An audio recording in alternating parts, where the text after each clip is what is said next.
Perkenalkan, nama saya Aris Setiawan. Saya di museum ini sebagai tata pamer dan edukator.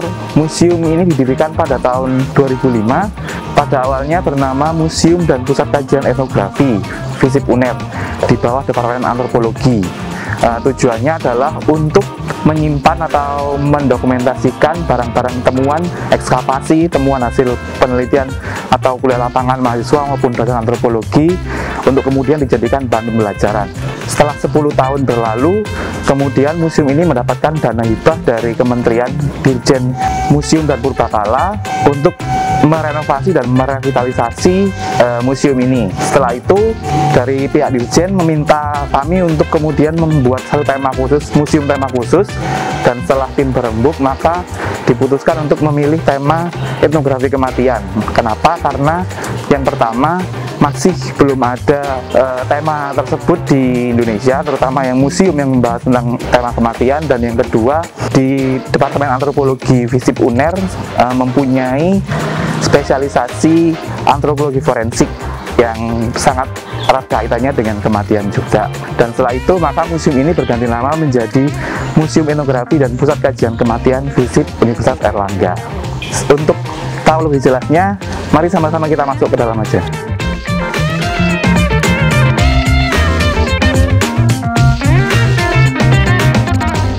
Sekarang kita sudah berada di ruang pamer utama Museum Etnografi dan Pusat Kajian Kematian. Di ruang utama ini dibagi menjadi dua sisi. Di sisi sebelah kanan saya merupakan sisi dari antropologi budaya, di mana di situ dijelaskan beberapa ritual kematian atau tradisi kematian yang unik dari beberapa daerah di Indonesia. Contohnya Desa Trunyan Bali, di mana jenazah yang meninggal itu kemudian hanya diletakkan di tanah dan ditutup dengan bambu. Kemudian ada juga makam bayi Kambira di daerah Toraja, di mana pemakamannya itu dimasukkan dalam lubang pohon. Dan yang terakhir ada juga tradisi Maknini. Tradisi Maknini ini tradisi di mana jenazah leluhur itu kemudian dikeluarkan dari lubang kuburnya, kemudian diganti petinya, dibersihkan, diganti bajunya, kemudian untuk dimasukkan kembali ke dalam lubang kubur yang ada di tebing-tebing tinggi di daerah Lemo, Toraja.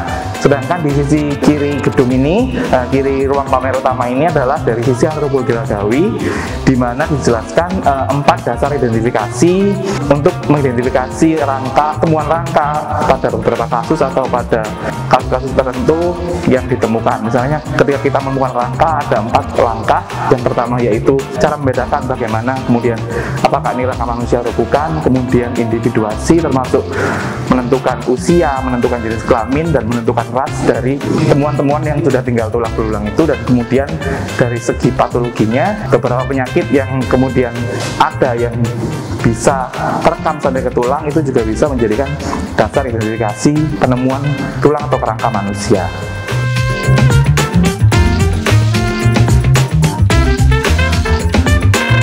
Di ruangan kedua, kita sebut ruangan kontemplasi. Kita akan dibawa masuk ke suatu ruangan gelap yang seolah-olah kita sedang berada di dalam kuburan. Nah, setelah itu kita akan menemui pojok baca, di mana beberapa buku atau literatur tentang kematian tersedia di situ untuk kemudian bisa dibaca di dalam museum.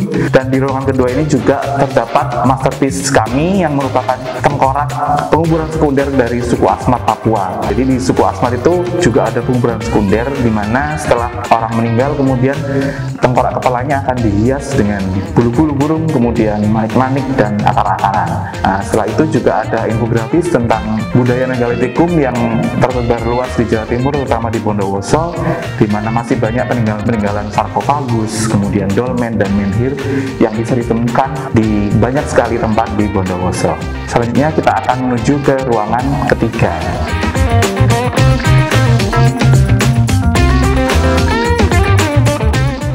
Ruangan ketiga adalah ruangan forensik. Di sini kita akan membahas beberapa hal mengenai antropologi forensik seperti tes DNA, kemudian step-step atau tahap-tahap pembusukan jenazah manusia, kemudian ada juga reka ulang TKP dan fungsi-fungsi kamera di dalam kegiatan forensik. Setelah itu juga ada penjelasan tentang hal mati suri yang dijelaskan secara ilmiah. Kemudian ada juga satu tengkorak asli kita yang Di situ merupakan temuan dari daerah Banyuwangi yang diduga merupakan bagian dari ritus ilmu hitam. Dan selanjutnya kita akan menuju ke ruangan terakhir, ke ruangan keempat.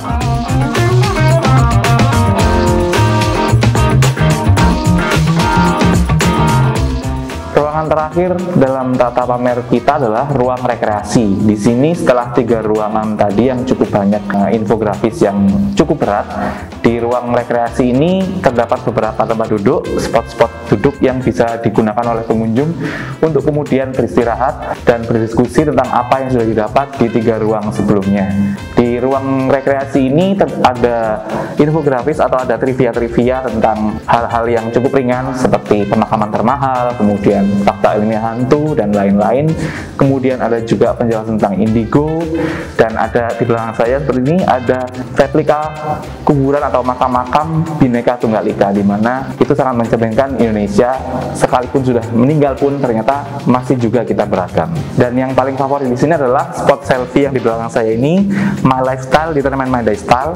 Di sini kita ingin menjelaskan bahwa kematian itu adalah suatu hal yang tidak perlu ditakuti, karena memang ya semua orang pasti akan mati, dan kematian adalah suatu hal yang pasti. Dan sebenarnya banyak hal yang menarik yang bisa diangkat atau diteliti atau dipahami dari sebuah kematian itu sendiri.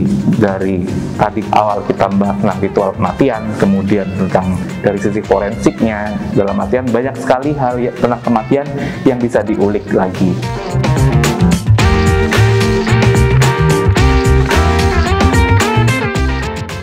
Jadi buat teman-teman semua, jangan takut untuk berkunjung ke sini, jangan takut membahas kematian, dan pastikan teman-teman berkunjung ke Museum dan Pusat Etnografi Kematian Universitas Airlangga.